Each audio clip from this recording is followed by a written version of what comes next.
Ashamaar kafuune kabajamtoota jaalatamtoota ilmaan Oromoo idil addunyaa irratti argamtan nageenyi keenya kan kabajaaf jaalalaa bakkuma isin jirtanitti isin haa qabu isiniin jecha kun qophii gola seenaa wareegamtoota torbaanitti guyyaa tokko gama toora YouTube chaanala Birmajjii Show irraa isiniif daddarbuudha. Qophii gola seenaa wareegamtoota kanarraa kutaa sadaffaa qabatee kan isiniif dhiyaate ana obboleessa keessan mudannoo yuunaati.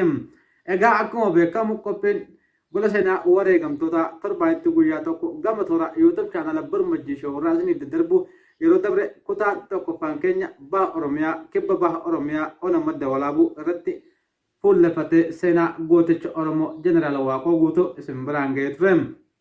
Kutaan lammaffaan keenyas gama baha Oromiyaa seenaa Jaal Ilmoo Qilxuu Gulaallee isin biraan geenye ture. Kutaan sadaffaan keenyas gara Shawaa magaalaa Jalduutti kan isin imalchiisu ta'a.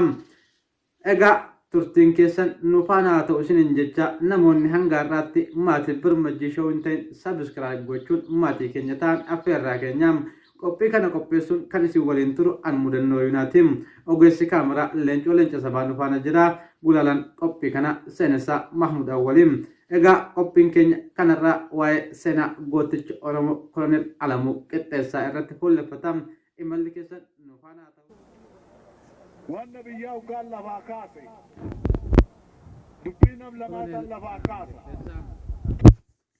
Koloneel Alamuu Qixxeessaa abbaa isaanii obbo Qixxeessaa yaadatee fi haadha isaanii aadde Ayyuroo Biirraa bitootessa 5 bara 1907 waltajjii Oromiyaa aanaa Jalduu ganda Goojjoo keessatti dhalatan. Alamuun bakki isaan itti dhalatan guddatan magaalaa Jalduu fi naannoo san manni barumsaa ammayyaa waan hin jirreef mana barnoota amantii keessa seenanii barataniiru. Abbaan isaanii obbo Qixxeessaan ilmi isaanii akka isaanii baratu waan barbaadaniif gara Finfinneetti ergan. Akka raayyaa waraana biyyattii keessatti qaxaramuu godhan. Koloneel Alamuun yeroo sanatti raayyaa waraana eegduu mooticha Imperial Bodyguard jedhamee beekamu keessatti qaxaramanii hojjetaa osoo jiran gama tokkoon ammoo barnoota ammayyaa fi afaan Faransaayii barachuu eegalan. Mootummaa sirna gonfoo keessatti qaxaramee osoo hin bobbolin aangoo ajajaa 50 gonfate kana keessatti gara waraana Maayicaaw akka duulan godhaman. Waraana Maayicaaw kan Xaaliyaanii waliin godhame kanarratti Koloneel Alamuun luka isaanii rukutamanii gara biyya dhaloota isaanii gara Jalduutti galan. Jalduutti galanii maatii isaanii waliin osoo jiraataa jiranii biyyattiin waraana Xaaliyaaniitiin weeraramte. Koloneel Alamuun gootummaa uumaan waan qabaniif waraanni Xaaliyaanii kan isaan meeshaa ammayyaa hidhatee diinni adii fi gurraacha hin qabu jechuudhaan waraana Xaaliyaanii qabsoo hidhannootiin falmutti qajeelan. Lolaa osoo jiranii bara san dhibeen qoricha hin argamnee fi kan uummata hedduu fixaa tureen dhibee tasiiboo jedhamuun beekamuun qabaman. Koloneel Alamuun dhibee kana irraa akka carraa ta'ee fayyanillee abbaa isaa obbo Qixxeessaa yaadatee fi haadha isaa aadde Ayyuroo dhibee kanarraa fayyuu hin dandeenye. Lamaan isaaniiyyuu guyyaa tokkotti ijoollee isaanii kophatti dhiisanii addunyaa kanarraa boqotan. Guyyaa tokkotti haadhaa fi abbaa isaanii kan dhaban Koloneel Alamuun gadi dachaadhaan irratti fe'ame. Obboleewwanii fi maatii isaanii hunda jiraachisuun dirqamni kan isaanii ta'e. Haala kanaan maatii jiraachisaa osoo jiranii gootota Jalduu kan Xaaliyaaniin lolan jiran waliin walitti dabalamanii lolaa osoo jiranii harka waraana Xaaliyaaniitti kufan. Waraanni Xaaliyaanii Koloneel Alamuu Qixxeessaa irratti murtii du'aa murteesse. Koloneel Alamuun guyyaa ajjeefamuu isaanii osoo eeggachaa jiranii Xaaliyaaniin gama tokkoon Jalduu keessatti waraana Xaaliyaanii barbadeessaa kan turan gootota Oromoo kan Dirribsaa Fayyisaa Nagarootiin hoogganamuun akka harka isaanii kennatan kadhachaa waan turaniif goonni Oromoo Dirribsaa Fayyisaa Xaaliyaaniidhaan nama kiyya qabdanii kan isin harka jiru Alamuu Qixxeessaa gadi lakkiftan malee harka kiyya hin kennu jedhe. والنبي وقال لها كاسي دبينا لما لها كاسي Xaaliyaaniin goota Oromoo Dirribsaa Fayyisaatiin hoogganaman of harkatti galfachuuf jecha Alamuu Qixxeessaa kan duutetti murtaa'e mana hidhaa isaanii keessaa baasanii gadi lakkisan. Kolonel Alamuun akkuma mana hidhaatti hiikamaniin waraana Dirribsaa Fayyisaatiin hoogganamutti dabalame gootonni Oromoo Dirribsaa Fayyisaa Alamuu Qixxeessaa erga mana hidhaatti hiiksifateen booda gootota bara sanaa naannoo jalduutti argaman kan akka Xanqeessaa Kelloo, Meessaa Jombaa, Nigisaa Faajii, Dinqaa Urgoo fi kanneen biroo waliin waraana Masaloonii kan jalduu keessa qubatee jiru irratti lola banuudhaan hanga dhumaatti lolaa turaniiru. Erga Xaaliyaaniin biyyaa baatee booda Hayila Sillaaseen gara aangoo isaatti deebi'e. Gootonni Oromoo waggaa 5 guutuu Xaaliyaaniin falmaa turan kan akka Kabbadaa Buzunesh fa'aa aangootti deebi'uu Hayila Sillaasee mormaa akka turan keessa booktan ni dubbatu. Kolonel Alamuun akkuma mootummaa sirna gonfoo dhaabbateen mana barnoota akkaadaamii waraana hoolotaa seenanii barataniiru. Bara 1944 gara kaaba Itoophiyaa Ambaalaagee bakka jedhamutti akka duulan ajajamanii rasaasaan rukutamaniiru. Kolonel Alamuun akkaadaamii waraanaa hoolotaatti barsiisaa ta'anii waggoota 2 oliif hojjetaniiru. Kolonel Alamuun bulchiinsa mootummaa Hayila Sillaasee keessatti sadarkaa gadiirraa eegalee hanga sadarkaa olitti hojjetaniiru. Hojii isaanii kana keessatti mootummaan sirna gita bittaa Abashootaa ilaalchi Oromoo fi lammii Oromootii qaban akka gaariitti hubataniiru. Kolonel Alamuun Oromoo ta'uu isaanii irraa kan ka'een bulchiinsa mana waraanaa biyyattii keessatti isaanii fi Oromoota raayyaa ittisa biyyattii keessa jiran irratti kan raawwatamaa ture haala qabatamaadhaan argaa turaniiru.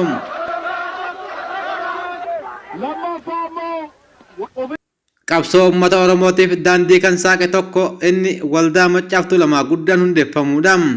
Waldaa Maccaaf Tuulamaatti Maccaaf Tuulamni mootummaa sirna nafxanyootaatiin gaggeeffamu keessatti uummata Oromoo gabrummaa jalaa baasuuf wareegama barbaachisu kaffaleera. Rakkoo uummanni Oromoo qabu amma tokko irraa salphisuuf misooma maqaa godhatee kan dhaabbate kana keessatti Kolonel Alamuun jalqaba irratti eegalanii hanga gaafa addunyaa kanarraa darbanitti pirezidaantii waldaa kanaa ta'anii halkanii fi guyyaa hojjechaa turan. Kolonel Alamuun barreessaa waldaa kanaa kan turan Hayilamaariyaam Gammadaa waliin ta'uudhaan Oromoonni bebbeekamoo ta'an akka waldaa kana keessatti miseensa ta'an cimsanii hojjechaa turan. Isaan keessaa Jeneraal Abbabaa Gammadaa, Jeneraal Tolaa Badaadee, Jeneraal Jagaamaa Kelloo, Dajjazmaach Daani'el Abbabaa, Kabbadaa Buzuneshii fi kan biroo miseensa gochuun yeroo itti hin fudhanne. Akeekni waldaa Maccaa fi Tuulamaa beekumsaa fi qabeenya qaban wareeganii uummata Oromoo dukkana keessa jiru kana keessaa gara ifaatti baasuu waan ta'eef kan lafa qabu lafa isaa kennee akka manni barumsaa irratti banamu waan walii galameef jalqaba duraatiif yeroo jalqabaatiif gochaan kun Kolonel Alamuu Qixxeessaatiin hojiirra oole. Haaluma kanaan Kolonel Alamuun bakka dhaloota isaanii naannoo jalduu manni barumsaa tokkollee waan hin jirreef ijoollee aanaa jalduu akka barnoota ammayyaa argattee ija banattuuf lafa magaalaa jalduu qabanirraa kiiloomeetira 10,000 ol deebisanii uummata jalduuf kennuudhaan manni barumsaa kutaa 1 hanga 6 itti bananiiru.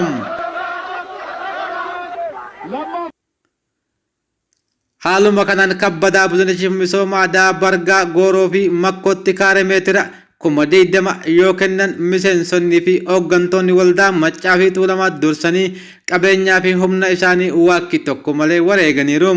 Waldaan Maccaa fi Tuulamaa hoogganummaa Kolonel Alamuu Qixxeessaa jalatti yeroo gabaabaa keessatti uummata Oromoo yoo gammachiisu Hayila Sillaasee fi kanneen isaan marsanii jiran mara yaaddoo keessa isaan galcheera. Waldaan Maccaa fi Tuulamaa xiyyeeffannaan isaa inni guddaan uummata Oromoo barsiisuu irratti waan ta'eef uummanni Oromoo ammoo yoo of bare akka isaan harkaa ba'u waan beekaniif adeemsa waldaa kanaan gabaabsuu akka qaban murteeffatan. Keessattuu waldaan kun of keessatti hammatee kan qabu hooggantoota waraanaa, hojjettoota mootummaa, barattootaa fi qotee bultoota Oromoo akkasumas kan akka saba Oromoo cunqursaa Habashootaa jala jiran Sidaamaa, Walaayittaa fi kan kana fakkaatan waliin ta'uudhaan hedduun isaan yaaddesseera. Kolonel Alamuu Qixxeessaa Hayila Sillaasee biratti ija hamaadhaan ilaalamaa turan. Sababni isaa yeroo Oromoonni raayyaa hacuucarraa kan ka'e fincilanii lola jalqaban waraanni meeshaa ammayyaa hidhatee itti duuluu hin qabu. Kun biyya keessa waan ta'eef kan biyya keessa poolisii ta'uu qaba waan jedhaniif mootummaa Hayila Sillaasee biratti waamamanii diniinni cimaan erga kennameefiin booda guddinni karaa seeraa mana waraanaatiin kennamu malu hunduu hanga waggaa shanitti akka hin kennamneef godhamanii bakka duraan ramadamanii hojjechaa turan irraa gara biraatti akka jijjiiraman godhamanii gara biroon ammoo haala waldaa Maccaaf Tuulamaatiin wal qabatee Haayila Sillaaseen hoogganoota waldaa kanaa Jeneraal Taaddasaa Birruu jaarsolee bebbeekamoo Arsii waliin Haayila Sillaasee biratti yeroo dhiyaatan Koloneel Alamuu Qixxeessaa sodaa tokko malee Haayila Sillaaseedhaan ati maa Oromummaan nu yakkita ati Oromoo miti yeroo jedhaniin Haayila Sillaaseen isa eenyutti nutti himsin jedhama. Koloneel Alamuun ilma angafa Abarraa Alamuu jedhamu kan ajajaa dhibbaa ta'e qaba ture. Abarraan ajajaa dhibbaa ta'e Asmaratti ramadamee hojjetaa osoo jiru akka carraa ta'e bara lola Jeneraal Mangistuu Niwaay Finfinnee yoo dhufu lola kana afaan bu'ee Abarraan lola kana irratti gara mootummaa Haayila Sillaasee goree lola osoo jiru waraana Garmaamoyitiin ajjeefame. Koloneel Alamuun ilmi isaanii lola isaaf hin malle kanarratti du'uun isaanii baay'ee akka gaddan keessa beektonni ni dubbatu.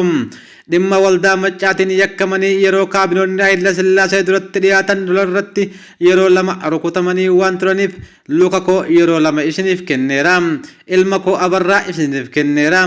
Akka lammii Oromootti ijaaramne biyya keenya keessatti misooma guddisuun maaf yakka isin biratti ta'e jechuun gaafii deebii hin arganne hooggantoota mootummaa Haayila Sillaaseetti dhiyeessaniiru.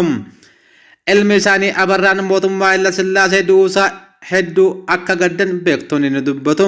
Haa ta'u garuu hoogganummaa isaaniitiin kan dhalate waldaan Maccaaf Tuulamaa akka dhabamee badu kaabinoota Haayila Sillaaseetiin hooggantoonni waldaa kana sobaan yakkamanii adabbiin adda addaa yeroo irratti murtaa'u Koloneel Alamuu irratti murtiin adda addaa 3 irratti murtaa'eera.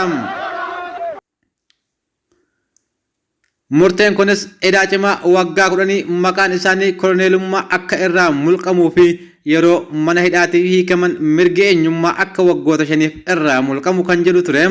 Koloneel Alamuun akka ummanni Oromoo isaan arguu yookiin gaafachuu hin dandeenyeef fageessanii Gondar magaalaa Dabra Taaboritti akka hidhaman godhaman. Yeroo mootummaa Haayila Sillaasee kufu hooggantoonni waldaa kanaa hunduu mana hidhaatii hiikaman. Erga mana hidhaatii hiikamanis ummanni Oromoo akka bilisummaa isaa gonfatee abbaa biyya isaa ta'u bakkoota adda addaatti aanaleewwanii fi kutaaleewwan Oromiyaa keessa naannawanii keessattuu bara 1991 hanga bara 1992 barsiisaa turaniin ibsa isaan waajjira ABO yeroo sana gullallee jiru dabalatee kennaa turan mootummaa wayyaanee biratti isaan balaaleffachiisullee sodaa tokko malee ummata kanaaf of kennanii hojjetaa turaniiru. Bara 1992 keessa hoogganan wayyaanee Mallas Zeenaawii bakka jirutti waamamanii osoo walgahii irra jiranii bakka bu'aa OPDO yeroo sanaa kan ture Kumaa Dammaqsaa ummata Oromoo kan diigu kan akka keessanii kana yeroo jedhaniin sodaa kan hin beekne Alamuu Qixxeessaa yeroo ani mirga Oromootiif falmuu jalqabu ati hudduu kee irraa hin xaraganne jedhanii walgahii sanarratti Kumaa salphisanii akka gadi teessisan namoonni walgahii sanarratti argaman ni dubbatu. Akkuma ABO'n mootummaa ce'umsaa keessaa baheen ijoollee Oromoo rakkoon irra ga'e hunda gargaaraa turan. Oromoon tokko ta'u malee mirga isaa argachuu akka hin dandeenyee fi dhaabbileewwan Oromoo bilisummaa Oromootiif falman akka tokko ta'an irratti hedduu dhaamaniiru. Bakka deeman hundatti Oromoon osoo lagaa fi amantiidhaan wal hin qoodne harka wal qabatee ka'uu malee rakkoo amma jiru keessaa ba'uu akka hin dandeenye hubachiisan. Bara jireenya isaanii dubbii isaan godhaa turan viidiyoo ilaaluun gaadam.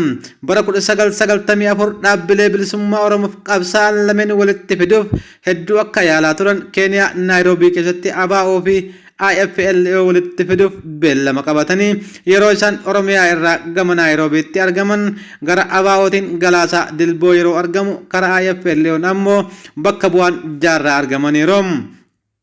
Hayyi dureen ABO yeroo sana Galaasaa Dilboo erga jaarraan hin argamin anis bakka bu'aa waliin hin dubbaddu jedhanii akka dhiisan dubbatan. Bara 1991 hanga bara 1992 yeroo ABO'n mootummaa ce'umsaa Itoophiyaa keessa jiru waajiroonni ABO bakka adda addaatti yeroo banaman hooggantoonni ABO fi Koloneel Alamuu bakka hedduu deemanii ummata isaanii ibsa kennaa turaniiru. Baatii onkololeessaa bara 1991 waajirri ABO yeroo jaldutti banamu Koloneel Alamuun namoonni beekamuu fi ABO bakkoota biroo irraa argamaniiru. ummanni aanaa jalduu gindabratii fi meettaa roobii hedduminaan akka argaman irratti hojjetameera. Guyyaa seena qabeessa kan irratti kan argaman Koloneel Alamuu Qixxeessaa fi obbo Damisee Kabbadaa Abaawoo irraa achitti argaman. Bakki walga'iin kun itti qophaa'e mana barumsa jalduu keessatti yoo ta'u, mana barumsa kana yeroo waldaa walgargaarsa Maccaaf Tuulamaa hundeessan yeroo jalqabaaf Koloneel Alamuun lafa qaban kennanii kan ummata jalduuf ijaarsisanidha. Oromoota naannoo biroof fakkii guddaa ta'anidha. Koloneel Alamuun fulbaana 9/2001tti lubbuun isaanii dabarte. Reeffi Koloneel Alamuu iddoo dhaloota isaanii magaala jalduutti bakka ummanni isaan jalatu hedduminaan argamutti awwaalame. Egaa kabajamtoota jaalatamtoota hordoftoota maatii Birmajjii Show qophiin keenya kanarraa kanumaan raawwata. Wanna biyyaa ugaan lafaa kaase. Dubbii nam lamaataan lafaa kaasa.